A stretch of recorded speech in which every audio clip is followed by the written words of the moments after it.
नमस्कार दोस्तों, मैं हूं ममता तिवारी और आप सभी का स्वागत करती हूं मेरे चैनल ममताज वे में। कैसे हैं आप सब, तो ये बताने के लिए कमेंट बॉक्स में श्री हरि विष्णु जरूर लिखे। तो चलिए दोस्तों, आज हम इस वीडियो में जानेंगे बैसाख माह के कृष्ण पक्ष की बरूथनी एकादशी का व्रत हम कब रखेंगे।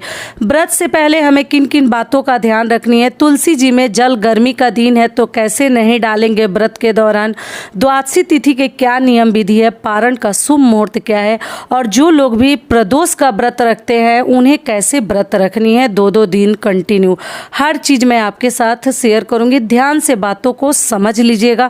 तो चलिए वीडियो को शुरू करते हैं। इससे पहले दोस्तों, अगर आपको मेरा वीडियो पसंद आता है तो प्लीज आप मेरे चैनल को सब्सक्राइब कर दीजिएगा, बेल आइकन को प्रेस कर दीजिएगा, जिससे कि मेरे वीडियो के नए नोटिफिकेशन आप सभी के पास सबसे पहले पहुंचे। तो चलिए शुरू करते हैं और सभी महत्वपूर्ण बातें जान लेते हैं। तो सबसे पहले आपको बता दूं, बैसाख माह के कृष्ण पक्ष की बरूथनी एकादशी का व्रत हम 4 मई को रखेंगे। दिन क्या है? शनिवार। शनिवार के दिन हम कृष्ण पक्ष की एकादशी है। जो लोग कृष्ण पक्ष की भी एकादशी का व्रत करते हैं वो शनिवार के दिन व्रत रखेंगे। व्रत से पहले 10वीं तिथि से ही एकादशी व्रत के नियम विधि शुरू हो जाते हैं। तो शुक्रवार के दिन यानी कि कल के दिन, शुक्रवार के दिन से ही हमें एकादशी वाले जो भी नियम विधि है 10वीं तिथि के करने हैं। तो बाल वगैरह आप लोग धोकर स्नान आदि कर लीजिएगा। उसके बाद से आपको शुद्ध सात्विक भोजन करनी है। शुक्रवार के दिन डेट क्या है? 3 मई। 3 मई के दिन हमें 10वीं के सभी नियम विधि को फॉलो करने हैं, ध्यान देने हैं, ठीक है। बैगन, मूली, लहसुन, प्याज, मसूर की दाल खाकर एकादशी का व्रत नहीं रखा जाता है। एकादशी का व्रत ध्यान से करनी चाहिए। देखिए, व्रत उतना भारी नहीं है, फलाहारी व्रत है, लेकिन उसके नियम विधि को बहुत ही तौर तरीके से हमें ध्यान रखते हुए करनी चाहिए, ठीक है। तो इस बात का आप लोग ध्यान रखिएगा। 10वीं के दिन कई लोग चावल खाकर भी एकादशी का व्रत रखते हैं और कई लोग बिन चावल खाए रोटी खाकर भी एकादशी का व्रत रखते हैं। तो आप किस प्रकार से रखती हैं आप लोग देख लीजिएगा। शुक्रवार के दिन 10वीं तिथि के नियम का यानी कि कल के दिन करने हैं। ये क्लियर हो गया। अगली चीज क्या है कि शनिवार के दिन हम एकादशी का व्रत रखेंगे। तो दिन है शनिवार और अभी चल रहा है बैसाख का महीना। आपको मालूम ही है कि विष्णु भगवान का प्रिय महीना है ये भी, और पीपल वृक्ष में उनका निवास स्थान बैसाख महीने में माना जाता है। तो शनिवार का दिन है, आप व्रत रखी हैं तो भी, नहीं रखी हैं तो भी कल पीपल पूजा आप लोग कर सकते हैं, जल जाकर दे सकते हैं। सूर्य उदय से पहले कभी भी पीपल वृक्ष की पूजा करनी चाहिए। बाकी लोगों का देखिए मैं नियम नहीं जानती, लेकिन पीपल वृक्ष की पूजा हमेशा कोशिश करनी चाहिए कि सूर्य उदय से पहले ही करनी चाहिए, नहीं तो उसका उल्टा प्रभाव हमारे ऊपर देखने को मिलता है। तो देख लीजिएगा आप लोग, ठीक है। तो अब व्रत रखे तो भी, नहीं रखे तो भी, और जो लोग ऐसे शनिवार के दिन पीपल वृक्ष की पूजा करते हैं वो भी पूजा कर लेंगे। उसके बाद से आप जो है पीला वस्त्र भी पहन सकते हैं या काला और पीला का मिक्स मैच भी पहन सकते हैं, क्योंकि शनिवार का दिन है और विष्णु भगवान की विधि विधान से हमें पूजा करनी है पीले चीज़ों के साथ। जो भी सामग्री ले पीला ही ले, आप चंदन, पीला कोई भोग, पीला पुष्प जो आपको मिल जाता है एकदम इजीली, किसी भी प्रकार का आपको चिंता नहीं करनी है कि ये रहेगा तभी करेंगे। जो भगवान ने आपको दिया है, क्योंकि हर महीने एकादशी का व्रत आ रहा है, महीने में 2 बार, तो इतना चिंता नहीं करनी है। जो आपके घर में है उसी से पूजा आप लोग कर लीजिएगा। जितना होता है उतना ही कीजिएगा, अपने शरीर से कभी ज़बरदस्ती मत कीजिएगा, ठीक है। जितना आपसे सहन होता है उतना ही कीजिएगा। किसी के देखा देखी में कोई भी व्रत हमें नहीं करनी चाहिए, इस बात का ध्यान रखिएगा। ये हो गया। पूजा पाठ करने के दौरान आप जो है उसके उपरांत आप कुछ भी फलाहार कर सकते हैं, क्योंकि ये जल और फल लेकर ये व्रत किया जाता है। तो आप देख लीजिएगा, आप जूस भी ले सकते हैं, चाय भी ले सकते हैं, मूंगफली भी ले सकते हैं, साबूदाना भी खा सकते हैं, फल भी खा सकते हैं, जो चाहे सो आप लोग खा सकते हैं।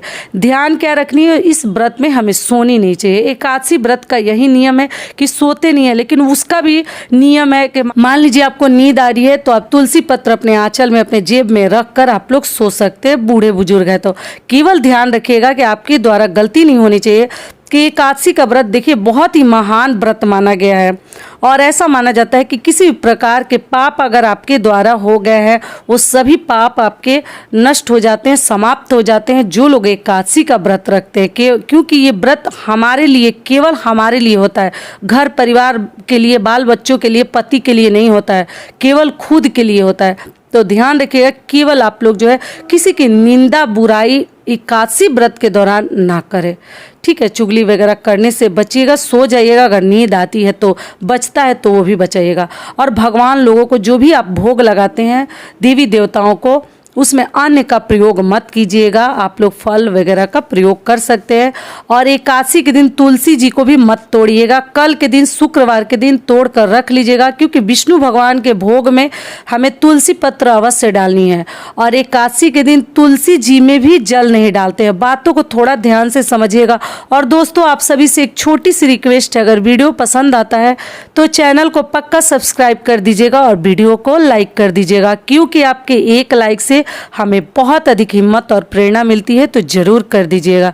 ठीक है, तो आप तुलसी जी में जल क्या कीजिएगा कि कल मान लीजिए इतनी गर्मी है और आप लोग बोलते हैं दीदी तुलसी जी मुरझा जाती हैं, तो सूख जाती हैं, पीला हो जाती हैं।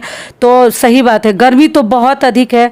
तो आप एकादशी के दिन तुलसी जी में जल नहीं डालते हैं, क्योंकि तुलसी माता निर्जला व्रत रखती हैं विष्णु भगवान के लिए। तो भूल कर भी मत डालिएगा, कोशिश कीजिएगा कि आपके ध्यान से ना निकले।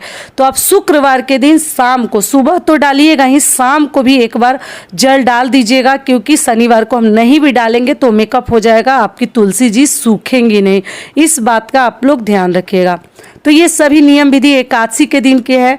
और जो भी चाहे एकादशी के दिन आप अपने हाथों से जिस लायक आप है दान कर सकते हैं। कोई जबरदस्ती नहीं कि ये करना है तो वो करना है, ऐसे करना, ऐसा कुछ नहीं है। आप 10 रुपये भी कर सकते हैं और आप चाहे तो 1000 रुपये भी कर सकते हैं। जल फल जितना आपकी क्षमता है देख लीजिएगा।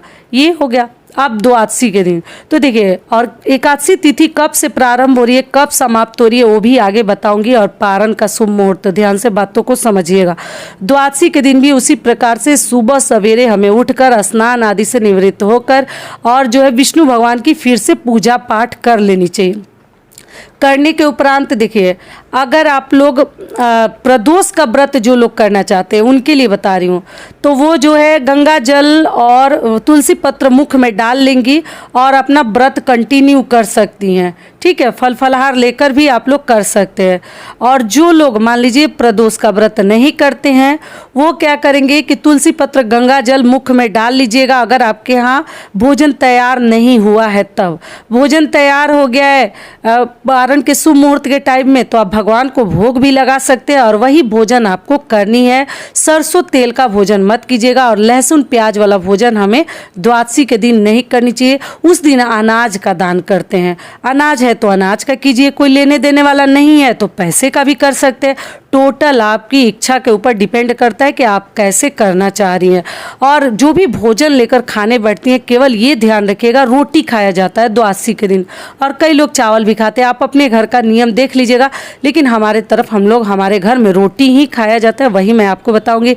लौकी की सब्जी, आलू का भरता, चोखा, जो भी आप लोग कहते हैं वही सब खाते हैं। घी में बना हुआ भोजन करते हैं, या मूंगफली के तेल में या सूरजमुखी के तेल में बना हुआ भोजन करते हैं। सरसों तेल का पारण नहीं करते हैं। ये क्लियर हो गया। भोजन जब आप लेकर बैठते हैं तो उसमें से पहला निवाला निकाल कर जरूर गौ माता को दे दीजिए, अगर है तो। नहीं है तो चिड़िया पक्षियों के लिए भी दे दीजिए। वो भी नहीं है तो अपने घर के बहू बेटियों को भी पहला निवाला निकाल कर, क्योंकि अगर आसन पहले किसी को खिला कर ही हमें पारण करनी चाहिए। तो आप इस चीज़ का ध्यान रखिएगा अगर एकादशी का व्रत आप लोग करती हैं तो। ये हो गया। और जो लोग प्रदोष का व्रत करते हैं तो उनके लिए भी बता दी। और द्वादशी के दिन केवल एक बार ही भोजन किया जाता है, कई बार मुख नहीं जुठारा जाता है। आप फल फलहार ले सकते हैं, चाय पी सकते हैं, लेकिन आप लोग जो है कई बार भोजन मत कीजिएगा। शाम से आप जो इच्छा हो वो खा सकते हैं, चावल भी खा सकते हैं, लहसुन प्याज भी खा सकते हैं, जो आपकी मर्जी हो वो खा सकते हैं। नॉनवेज मत खाइएगा। क्लियर हो गया। तो ये हो गया। और प्रदोष का व्रत जो रखते हैं फल फलहार करेंगे, शिव जी की पूजा अर्चना करेंगे, कुछ मीठा भोजन, मान लीजिए आपसे नहीं रहा जाता है तो ठीक है, आप शिव जी के व्रत में कुछ मीठा भोजन भी आप लोग कर सकते हैं। दूध रोटी भी कई लोग खा लेते हैं, कई लोग सेमिया और पराठा खा लेते हैं। तो देख लीजिएगा, अगर 2 दिन रहा जाता है तभी रखिएगा, नहीं रहा जाता है तो आप प्रदोष का व्रत स्किप भी कर सकते हैं। कोई अपने शरीर से जबरदस्ती मत कीजिएगा। होता है तो 2 दोनों कीजिए। नहीं होता है तो प्रदोष का व्रत आप लोग स्किप भी कर सकते हैं, क्योंकि कंटिन्यू पड़ गया है दोनों व्रत। रवि प्रदोष भी है और एकादशी भी 4 तारीख को है और 5 को रवि प्रदोष व्रत पड़ रहा है। तो इस बात का आप लोग ध्यान रखिएगा, आपसे जो भी हो बन पड़ता है आप लोग कीजिएगा। और तेरस के लिए आप लोग वीडियो मांगे हैं, मासिक तेरस के लिए, तो उसके लिए वीडियो आगे जरूर डालूंगी, आप लोग चिंता मत कीजिएगा। तो चलिए अब आगे जान लेते हैं कि एकादशी तिथि कब से प्रारंभ हो रही है, कब समाप्त हो रही है, पारण का शुभ मुहूर्त क्या है।